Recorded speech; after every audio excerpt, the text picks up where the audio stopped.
Next, let's talk about planting up a hanging basket, a fuchsia basket in fact. Here's one that I wintered over from last year, and you'll notice that I pruned it back a little bit. A few of these branches I didn't prune back just to give you an idea that they should be cut back.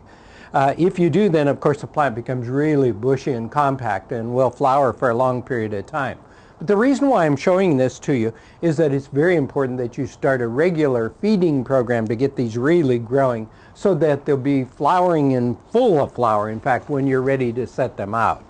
Now, let's talk a little bit about a fuchsia basket. This is a brand new basket that I purchased today, and what I'm going to do is put the plants in it.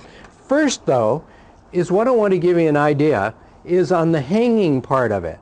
Is what you want to do is to get the wires together, and then where they're at the point that you want them, just bend them so that the basket hangs even.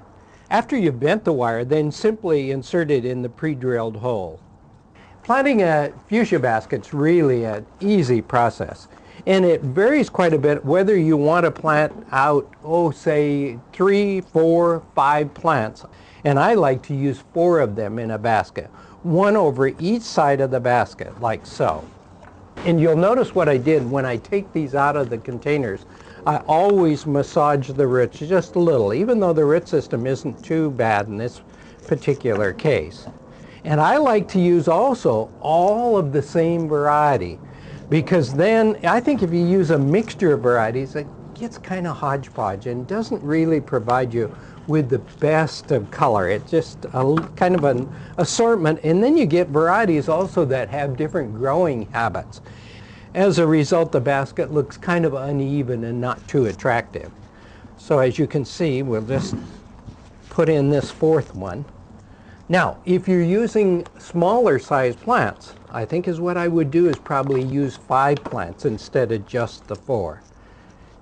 Oops, I better massage that just a little. It's not, the root system on these is not too bad, but not too big either. Now, that's done. That would make a great fuchsia basket. And by the end of summer, that's going to be way over the edge of the container. If you're using the smaller plants, put another one right in the middle here.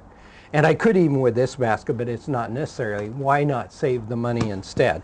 Just use the baskets. And you may want to just tip a few of these that are growing a little bit too long so that they'll become bushier. It's that simple. Now's a great time to get that fuchsia basket started for this summer color.